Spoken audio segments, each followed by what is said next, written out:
कि दो लोग जो 2014 में आए थे वो 2024 में यहां से हटाए जाएंगे। हम सब लोगों ने देखा कि समय समय पर नगाड़े, ढोल और स्वागत के लिए कार्यक्रम हुए हैं। कभी कभी बीच में भी ढोल बज जाता था। मैं अपने तमाम साथियों से ये कहना चाहता हूं कि तैयारी करके रखिए। जिन लोगों ने 10 साल में देश को पीछे करने का काम किया है, उनकी विदाई भी इससे ज्यादा धूमधाम से हो और अपनी ढोलक नगाड़े इतने तैयार रखिएगा कि जाने वालों की खुशी में ढोल और नगाड़े बंद न हो।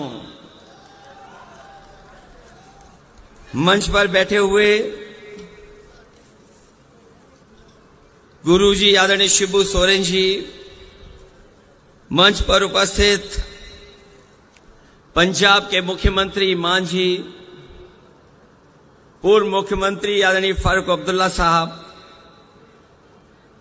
आदरणीय श्रीमती कल्पना सोरेन जी, आदरणीय श्रीमती सुनीता केजरीवाल जी, तेजस्वी यादव जी, दीपांकर भट्टाचार्य जी, आप पार्टी के नेता संजय सिंह जी, श्रीमती प्रियंका चतुर्वेदी जी, विवेक गुप्ता जी और मंच पर उपस्थित बड़ी संख्या में सभी झारखंड मुक्ति मोर्चा के, इंडिया गठबंधन के सभी नेता, विधायक, सांसद, पूर्व विधायक, पूर्व सांसद, संगठन के सभी पदाधिकारी और इस ऐतिहासिक सभा में उपस्थित हमारे सभी आदरणीय बुजुर्ग, माताएं, बहनें, नौजवान साथी, पत्रकार बंधुओं, मैं देख रहा हूं इस चुनाव में भारतीय जनता पार्टी लगातार ये नारा दे रही है कि वो इस बार 400 पार सीटें करने जा रहे हैं। जिनको ये भरोसा है कि 400 पार सीटें वो भारत में और देश में जीत जाएंगे, आखिरकार वो अन्याय क्यों कर रहे हैं? मैं आपसे कह ना सकता हूं बहुत भरोसे के साथ, ये घबराए हुए लोग हैं, ये हारने नहीं जा रहे हैं। जब से इन्होंने आपके मुख्यमंत्री को जेल भेजा है, दिल्ली के मुख्यमंत्री जी को जेल भेजा है, ये चुनाव हार चुके हैं। ये जो हार चुके लोग हैं वो अन्याय पर उतर आए हैं। हमने आपने देखा है कि जब मैदान में पहलवान हारने लगता है तो हर हथकंडे अपनाता है, कभी कभी नोचता है, काटता है, कभी कभी बाजी जीतने के लिए और हथकंडे अपनाता है। मैं उन्हें कहना चाहता हूं, भाजपा ये न भूले कि शेर को गिरफ्तार किया है लेकिन उनकी दहाड़ को नहीं गिरफ्तार कर पाए हैं। और ये आज यहां से जो दहाड़ जा रही है, ये जो आवाज जा रही है, ये ऐलान कर रही है कि बदलाव का समय आ गया है। इनके पास जनता को बताने के लिए कुछ भी नहीं है। हमारे किसानों को इन्होंने भरोसा दिलाया था कि सत्ता में आएंगे तो हम किसानों की आय दोगुनी कर देंगे। यहां हमारे आदिवासी भाई बहन बैठे हैं, यहां किसान भाई गांव से चल करके आए हैं। ये जानते होंगे जब से भारतीय जनता पार्टी की सरकार आई है इनकी हालत और खराब हो गई है, आर्थिक स्थिति और खराब हो गई है। जो लोग कहते थे विश्व गुरु बना देंगे, आज वो 80 करोड़ लोगों को राशन देने के लिए मजबूर हैं।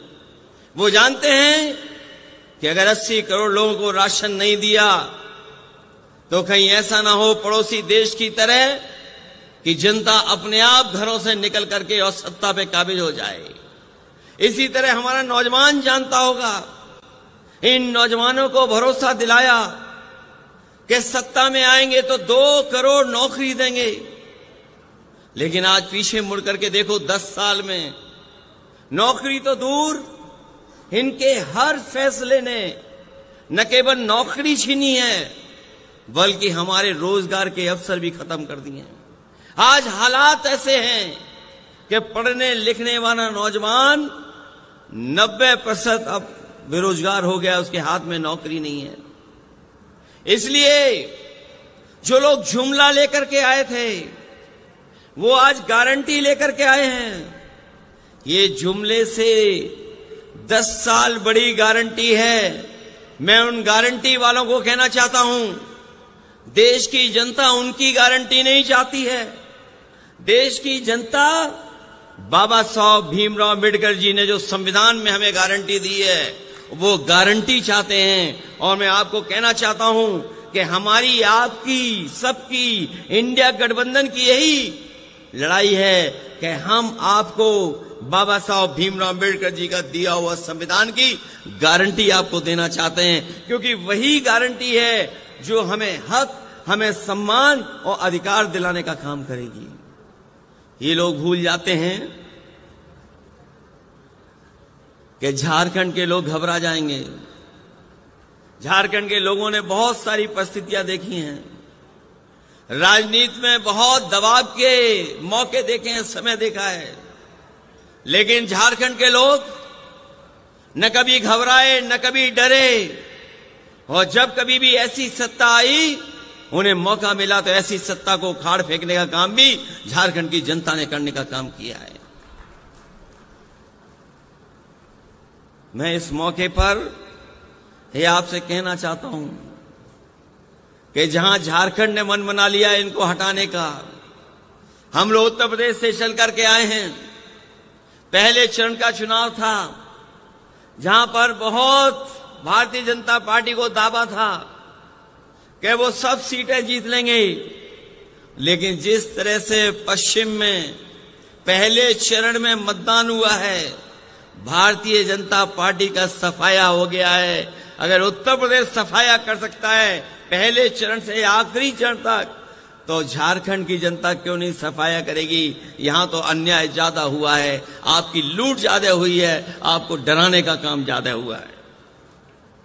भाजपा ये न भूले कि ये भगवान बिरसा मुंडे की भूमि है, जो न कभी डरे हैं और न कभी दबे हैं। हमें भरोसा है कि आपका एक एक वोट इनके खिलाफ पड़ेगा और इनको सत्ता से हटने का काम होगा। मैं अपने तमाम साथियों से कहना चाहता हूं कि जिस जोश और उत्साह के साथ आप आए हैं, जब वोट पड़े तो उतने ही जोश और उत्साह के साथ आप लोग मतदान करना, क्योंकि भारतीय जनता पार्टी का एक एक फैसला संविधान को खत्म करने का है, इस लोकतंत्र को खत्म करने का है। और कहीं ऐसा ना हो कि अगर हम 24 में चूक गए तो याद रखना, ये भारतीय जनता पार्टी के लोग हमारे आपके वोट का भी अधिकार छीन लेंगे। ये अधिकार अगर हमारा वोट का चला गया तो हमें उसी दौर में ये पहुंचा देंगे जिस तरीके से अंग्रेजों ने हमें राज किया, अंग्रेजों ने हमारे ऊपर राज किया था। और हम अपने तमाम झारखंड के लोगों को कहना चाहते हैं, दुनिया के जो भी तानाशाह आए हैं वो लोकतंत्र के और वोट के माध्यम से आए हैं। इसलिए हमें जब वोट डालने का मौका मिले तो हमें सावधान भी रहना है और मतदान भी करना है, क्योंकि इस बार का जो फैसला है वो हमारा लोकतंत्र को बचाने का है, संविधान को बचाने का है। और आपका ही वोट हेमंत सोरेन जी को बाहर लेकर के आएगा, आपका ही वोट अरविंद केजरीवाल जी को बाहर लेकर के आएगा। इनके साथ धोखा और अन्याय करने का काम सरकार ने किया है। ये सरकार वो है जिसने सबसे ज्यादा चंदा वसूला। अगर चंदा वसूलने का हिसाब किताब लगाओगे आप तो हिसाब किताब नहीं लगा पाओगे। कभी किसी ने सोचा था कि 1,000 करोड़ चंदे में पैसा लिया जाएगा, 600 करोड़ रुपए चंदे में लिए जाएंगे, 500 करोड़ चंदे में लिए जाएंगे। ये भारतीय जनता पार्टी के वो लोग हैं जिन्होंने वैक्सीन वालों को भी नहीं छोड़ा, वैक्सीन आपको लगा दी और चंदा खुद वसूल लिया। ये भारतीय जनता पार्टी के वो लोग हैं। और जब से इलेक्टोरल बॉन्ड की बात बाहर आ गई है, भारतीय जनता पार्टी के लोग घबराए हुए हैं। इलेक्टोरल बॉन्ड की बात सुनते ही भारतीय जनता पार्टी का बैंड बज जाता है, उसका जवाब इनके पास नहीं है, क्योंकि सबसे ज्यादा अगर वसूला किसी ने है तो भारतीय जनता पार्टी के लोगों ने वसूला है। इसलिए इन तमाम चीजों के खिलाफ और लोकतंत्र को बचाने के लिए, संविधान को बचाने के लिए आप लोग मतदान कर देना। यही अपील, यही निवेदन मैं आप सबसे करने आया हूं। मैं इस ऐतिहासिक और बहुत बड़ी रैली के लिए, आपको सफल कार्यक्रम के लिए मैं झारखंड मुक्ति मोर्चा और इंडिया गठबंधन के जितने भी साथी हैं उनको बधाई देता हूं। साथ ही साथ आई हुई जनता का मैं बहुत आभारी हूं कि जो पिछले कई घंटों से लगातार हम लोगों की बात सुनकर के ये संकल्प लेकर के जा रहे हैं, जब वोट डालेंगे तो संविधान को बचाने के लिए वोट डालेंगे, इन भारतीय जनता पार्टी को हटाने के लिए वोट डालेंगे। आप सबका बहुत बहुत धन्यवाद और बहुत बहुत आभार प्रकट करता हूं।